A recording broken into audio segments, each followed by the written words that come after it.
Selamat malam sahabat petani, khususnya buat adik-adikku kaula muda, calon pengusaha. Malam ini saya Wayan Supatno, Pak Tani, mau berbagi topik yang sangat berguna untuk ke depan, yaitu konsolidasi diri. Ketika nanti membesar, konsolidasi bisnis.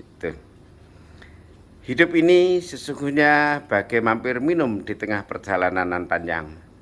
Kalau kita kaji, ada ribuan tahun sebelum kita lahir dan ribuan tahun pula setelah kita mati. Hidup kita normatifnya hanya puluhan tahun saja.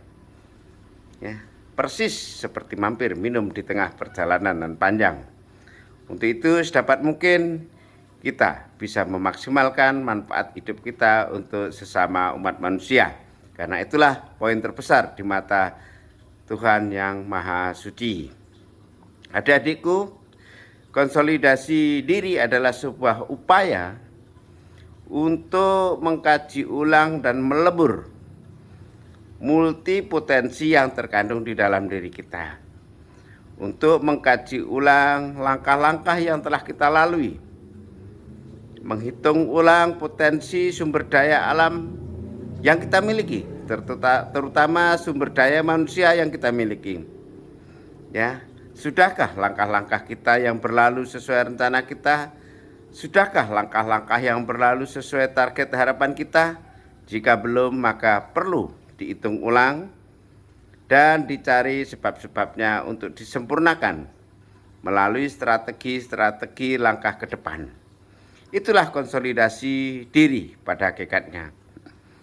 Ya, konsolidasi diri itu sangat penting ketika kita mengawali sebuah bisnis. Karena kita memiliki multi keterbatasan.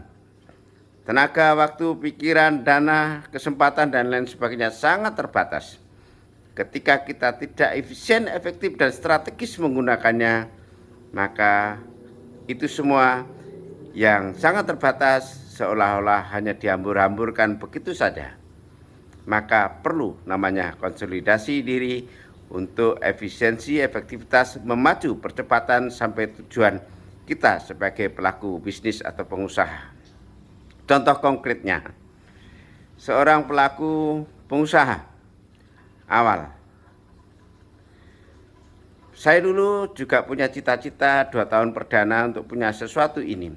Dan untuk berbuat punya karyawan sekian banyak. Ternyata tidak sesuai harapan, akibat tertipu beberapa kali. Nah, itu akhirnya menjadi sebuah halang rintang hambatan untuk memacu percepatan majunya usaha. Begitu juga ada sahabat saya yang konsisten selalu berbagi tiap bulan kurang lebih 10 ton beras jika target bisnisnya tercapai. Ternyata tidak bisa ditambah karena target bisnisnya tidak tercapai. Lalu kaji ulang, namanya konsolidasi bisnis. Begitu juga skala mikro di peternak.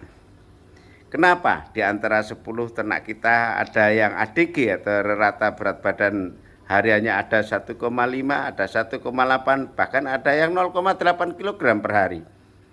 Mungkinkah salah memilih bakalan, mungkinkah salah perlakuan, memberi pakan, dan seterusnya. Inilah upaya-upaya konkret untuk memacu percepatan, ngegolkan target bisnis kita supaya tercapai sesuai harapan dan akhirnya tujuan akhir asas bisnis yaitu menambah nilai laba dan menambah nilai manfaat hidup kita terpenuhi. Semoga bermanfaat. Salam, tetap tenang menghadapi pandemi COVID-19.